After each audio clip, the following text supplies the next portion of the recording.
দর্শক, সবে তো খেলা শুরু, এখনো তো পিকচার বাকি। ক্যাবিনেটের প্রথম দিনেই পশ্চিমবঙ্গে বড় কিছু হতে চলেছে। এমনই গুরুত্বপূর্ণ খবর পেতে চ্যানেলটি সাবস্ক্রাইব করতে ভুলবেন না। আর হ্যাঁ, ভিডিওটি স্কিপ না করে পুরো দেখার অনুরোধ রইল। নমস্কার দর্শক, এখন আপনারা দেখছেন প্রাইম বাংলা টিভি। আমি অমিত কুমার দাস।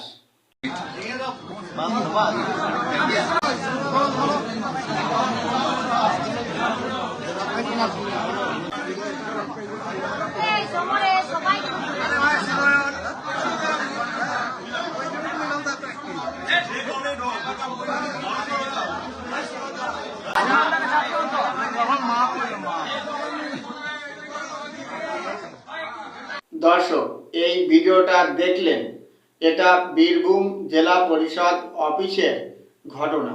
সবে তো মাত্র দুদিন হলো। এমন কি হলো, বিজেপি কার্যকর্তা এবং নেতা কর্মীরা সবাই মিলে মমতার ছবিকে নামিয়ে দিতে হলো। দর্শক, খেলাটা তো এখানে। মমতার 15 বছর শাসন আমলে কোনো অফিসে মোদিজির ছবি ইচ্ছাকৃতভাবে রাখা হয়নি। প্রধানমন্ত্রী হয়েও মোদিজির ছবি রাজ্যের কোনো অফিসে ছিল না। দর্শক, ভাবতে অবাক লাগে, রাজ্যের কোনো দপ্তর বা অফিসে বা কোথাও প্রধানমন্ত্রীর ছবি রাখতে দেওয়া হয়নি। মমতা সরকার কতটা স্বৈরাচারী ছিলেন বুঝুন, রাজ্যে কতটা একনায়কতন্ত্র পরিবারতন্ত্র কায়েম করেছিল। মমতা অভিষেকের নির্দেশ ছাড়া কিছু হতো না। এর ফলশ্রুতিতে আজ আমরা দেখতে পাচ্ছি রাজ্যের প্রত্যেকটি অফিসে প্রধানমন্ত্রীর ছবি, ভারত মাতার ছবি এবং বর্তমান মুখ্যমন্ত্রীর ছবি রাখা হচ্ছে। এতদিন পায়নি, আজ উনাদেরকে প্রাপ্য যথাযোগ্য সম্মান দেওয়া হলো। এটাই স্বাভাবিক, সেটাই বিজেপির নেতা কর্মীরা সেই কাজটাই শুধু করছে। এখানে অন্যায় তো কিছু দেখছি না। এটা গণ আদালতের বিচার, তাই গণ আদালতে যারা আছেন আপনারাই বলুন কি করা উচিত। ফাঁসি দেওয়া উচিত, যাবজ্জীবন কারাদণ্ড দেশ থেকে বের করে দিন। কোনটা আপনারাই গণ আদালতে বলুন কোন কাজটা করা উচিত।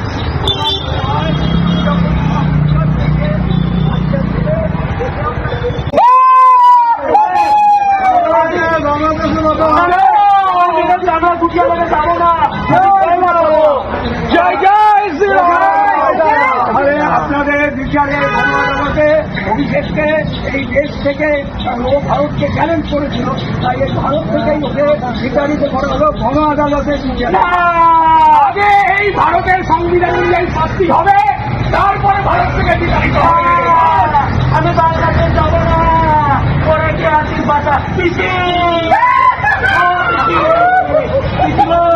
কোথায় গেল রে? এই দড়িতে পড়িয়েছে অফিসে। এই পুলিশ বাঁচা, police arrest, police, police arrest. দর্শক, কি সব চলছে! একটা সময়ে যেটা ভাবাই যেত না, অভিষেক ব্যানার্জির যে বাড়ি শান্তিনিকেতন, সেই বাড়ির সামনে এখন এই সব চলছে। পথনাটিকা বা প্রতিবাদ বা কটাক্ষ যাই বলেন না কেন, এই যে বাড়ি অভিষেক ব্যানার্জি হয়তো এই বাড়িতেই আছেন, তার বাড়ির সামনে কি সব চলছে তাকে উদ্দেশ্য করে।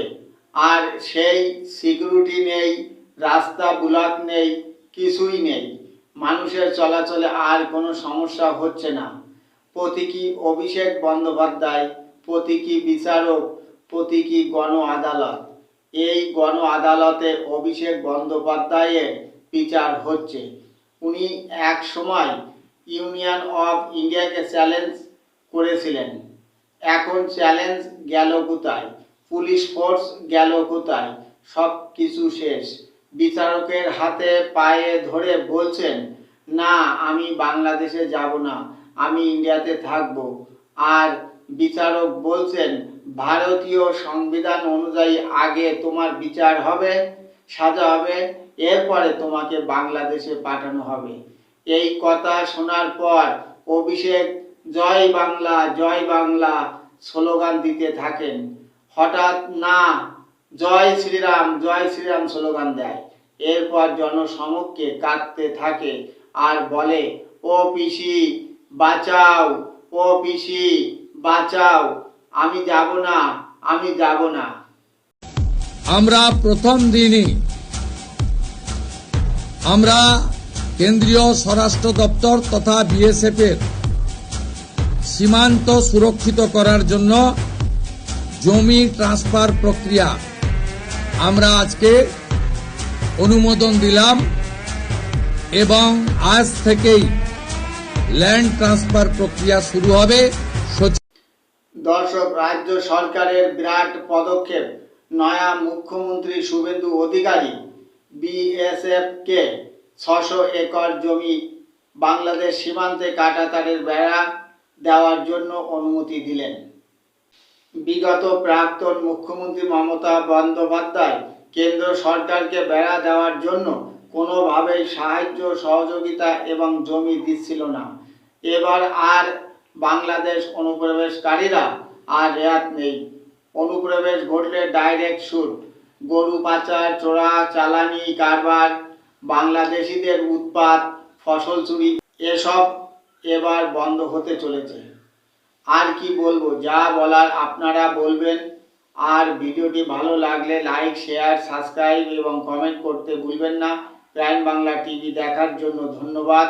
ভালো থাকবেন, সুস্থ থাকবেন, সবার জন্য শুভকামনা রইল।